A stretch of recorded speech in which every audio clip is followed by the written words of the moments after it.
Well, another day, another Edward Snowden leak detailing the NSA spying on other countries.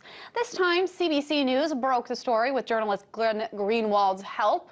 The broadcaster revealed largely redacted documents that detail how the American spy agency conducted widespread surveillance during the 2010 G8 and G20 Summits. CBC News wrote, the briefing notes stamped top secret show the U.S. turned its Ottawa embassy into a security compound post during the 6-day spying operation by the National Security Agency.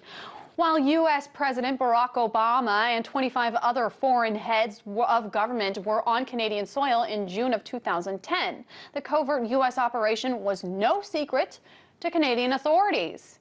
So apparently Canadian authorities not only knew about the spying that was going on in their country, but they may have even participated in it. And that has privacy advocates crying foul. I was joined earlier by Steve Anderson, Executive Director of the OpenMedia Group, for more on the latest docu-drop. And I first asked him whether we should be really surprised that this spying was going on or that Canada allowed it to go on in their country in the first place, despite all of the recent NSA surveillance revelations. I think it will be surprising to most Canadians that we would allow, that our government would formally allow a foreign spy agency to spy on our soil, to actually go into our country, set up spying operations, and monitor people in Canada, in this case Toronto, Canada, during the G20. I think that's a huge surprise to many Canadians. It's a surprise to me. Maybe it shouldn't be with all the revelations, but I just think that's much further than I thought they would go. You know, I thought they might collaborate and share our data, and that was a concern to us at OpenMedia.ca and many others, but I really did not expect them to allow the U.S. NSA to spy on people in Canada. And is there any evidence as to how far these links went between the U.S. and Canada in cooperating with these efforts? It's hard to say. From what we've seen, we know that there was some sort of a formal agreement, and we know that they brought in equipment. They had a kind of very robust operation in Toronto, but aside from that, it's not completely clear. The documents that have been shared so far haven't been totally clear on that point. And what about the evidence? Is there anything valuable that we know of came from these spying efforts?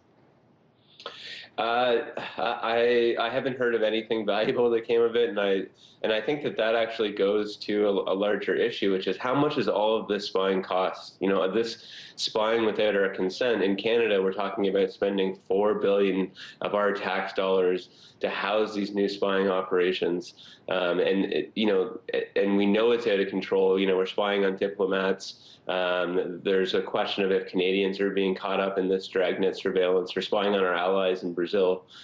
So we don't know the value of it, and I think that would be really nice if we actually had a value proposition put before the Canadian public. Now, last month, your OpenMedia.ca group joined with the BC Civil Liberties Association to form a lawsuit alleging that Canada's spy agency is illegal and unconstitutional, what it is doing anyway. Have you made any progress on that, or have you heard anything back?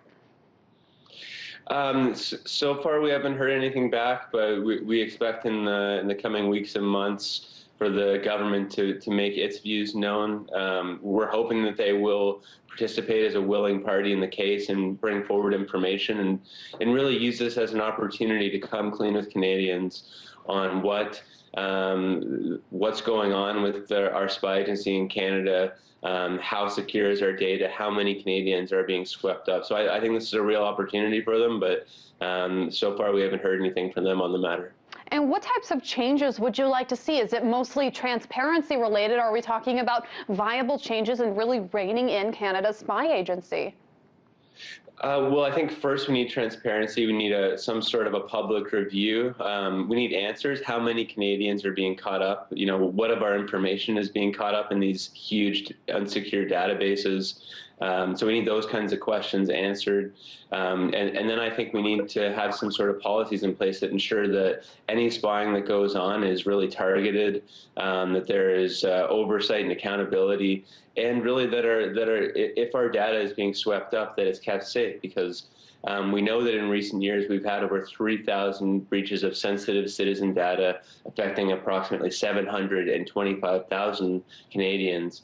And so at the very least, if we're going to have our data in these databases, the government needs to come clean about that. We need to know how many people are caught up in those databases, and we need to have some assurances that our data is safe from cyber criminals and that sort of thing. Now, in the people that you've talked to, in the reports that you've done or that you've read, do you think that it is Canada's spy agency which is really taking the initiative here to widen and broaden the people that it spies on? Or do you think that the NSA is possibly behind it, pushing Canada's spy agency to really be part of that Five Eyes alliance? Yeah, I think there's a strange confluence happening. I think definitely the U.S., the NSA is really pushing the envelope on spying. They're engaging in bulk spying on people really around the world, including people in the U.S. and I suspect Canada.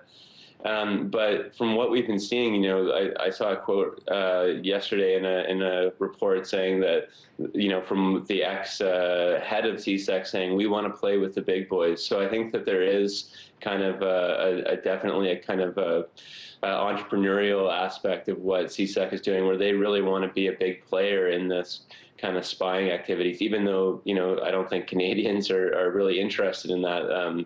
They seem to be, and, we've heard that they've taken civil servants on kind of lobbying expeditions within CSEC operations to kind of wow them and to get more money, and that's why their budget has ballooned, and that's why it's, CSEC will now be housed in the most expensive government building in Canadian history, which is just amazing to me.